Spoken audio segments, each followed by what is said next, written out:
Hi friends, welcome to Taste of Tongue channel. ஒரு சூப்பரான தேங்காய்பால் பிரிஞ்சி பார்க்கலாம். சண்டே அன்னைக்கு நீங்க இந்த தேங்காய்பால் பிரிஞ்சி செஞ்சு ஒரு மட்டன் இல்லைன்னா சிக்கன் குழம்பு கூட வச்சு ஒரு எக் ரோஸ்ட் வச்சு சாப்பிட்டு பாருங்க, ரொம்பவே சூப்பரா இருக்கும். வாங்க எப்படி செய்யறதுன்னு பார்க்கலாம். அதுக்கு முன்னாடி நீங்க எங்க சேனலை சப்ஸ்கிரைப் பண்ணலன்னா மறக்காம சப்ஸ்கிரைப் பண்ணிக்கோங்க. பக்கத்துல இருக்கிற பெல் ஐக்கானை பிரஸ் பண்ணிக்கோங்க. இப்போ 1 கப் அரிசி எடுத்திருக்கேன். அதுக்கு நான் 2.5 கப் தண்ணி சேர்க்காத திக்கான தேங்காய் பால் சேர்த்துக்கிறேன். ஸோ அதுக்கு நான் எவ்வளோ தேங்காய் எடுத்திருக்கேன் அப்படின்னா 1/2 மூடி தேங்காய் எடுத்திருக்கேன். தேங்காயை மிக்சியில் போட்டு தேங்காய் பால் எடுக்கும்போது லைட்டாக சூடான தண்ணி ஊற்றி நீங்கள் தேங்காய் பால் எடுத்தீங்கன்னா நமக்கு நல்ல திக்கான தேங்காய் பால் கிடைக்கும். அதே சமயம் குவான்டிட்டியும் நிறையா கிடைக்கும். ஸோ லைட்டாக சூடான தண்ணியை ஊற்றி நீங்கள் தேங்காய் பால் எடுத்தீங்கன்னா நிறைய தேங்காய் பால் வந்து கிடைக்கும். இந்த தேங்காய்பால் பிரிஞ்சி செய்யறதுக்கு நான் 1 கப் பாஸ்மதி ரைஸ் எடுத்திருக்கேன். பாஸ்மதி ரைஸ்ல செஞ்சாதான் டேஸ்ட் ரொம்ப நல்லா இருக்கும். இல்லை அப்படின்னா நார்மல் ரைஸ்ல செஞ்சுக்கோங்க. ஸோ இந்த கப்ல நான் அரிசி எடுத்திருக்கேன். ஸோ இதுக்கு 2.5 கப் அளவுக்கு நான் தேங்காய் பால் எடுத்துக்கிட்டேன். இப்போ நம்ம இன்னொரு பேஸ்ட் வந்து இதுக்கு அரைச்சி வச்சுக்கணும். அதுக்கு 2 பச்சை மிளகா, இஞ்சி, பூண்டு இது எல்லாத்தையும் சேர்த்து நான் அரைச்சி வச்சுக்கிறேன். இதுக்கு காரத்துக்கு பச்சை மிளகா மட்டும்தான். ஸோ அதனால இதில் காரம் திட்டமாக தான் இருக்கும். காரம் ஜாஸ்தியாக வேணும்னா இன்னும் பச்சை மிளகா ஜாஸ்தி சேர்த்துக்கோங்க. இப்போ நம்ம குக்கர்ல கொஞ்சம் நெய் ஊற்றிக்கலாம். அதோட தேவையான கரம் மசாலா ஐட்டம் சேர்த்துக்கலாம். கொஞ்சம் நான் அதிகமாகவே சேர்த்துக்கிறேன், ஏன்னா இதில் வேற எந்த ஃப்ளேவரும் கிடையாது. ஸோ அதனால இந்த கரம் மசாலா ஐட்டம்ஸ் கொஞ்சம் அதிகமாகவே சேர்த்துக்கலாம்.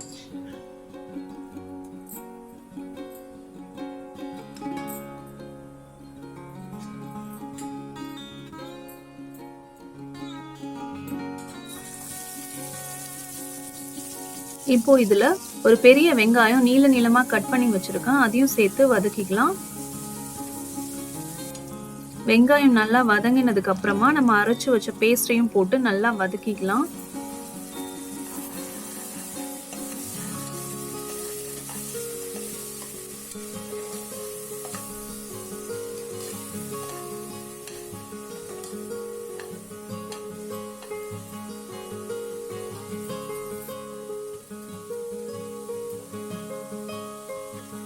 இப்போ இதோட புதினாவும் கொத்தமல்லியும் கொஞ்சம் ஒரு கைப்பிடி அளவுக்கு சேர்த்து நல்லா வதக்கி விட்டுக்கலாம். இது எல்லாமே நல்லா வதங்கினதுக்கு அப்புறமா நம்ம எடுத்து வச்சிருக்கிற திக்கான தேங்காய் பால் ஊற்றிக்கலாம். நான் இந்த தேங்காய் பால் பிரிஞ்சிக்கு நான் சுத்தமாக தண்ணி எக்ஸ்ட்ராவாக ஆட் பண்ணவே இல்லை, வெறும் தேங்காய் பாலில் மட்டும்தான் செஞ்சுருக்கேன். ஸோ அப்போ தான் நமக்கு நல்லா ஜூஸியாக கிடைக்கும். தண்ணி நம்ம ஆட் பண்ணிட்டு பால் 1 கப்பு மிச்சம் 1.5 கப்புக்கு வந்து தண்ணி சேர்த்தோம் அப்படின்னா அதோட டேஸ்ட் கொஞ்சம் டிஃபர் ஆகும். உங்களுக்கு எது விருப்பமோ நீங்க செஞ்சுக்கோங்க.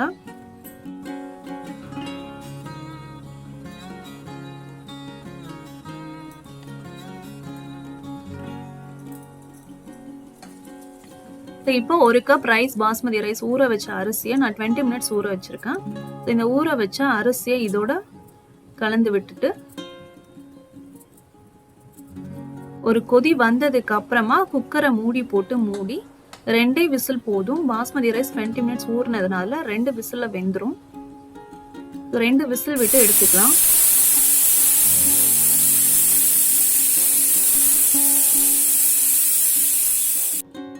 இப்போ நம்ம ஓபன் பண்ணி பார்க்கலாம்.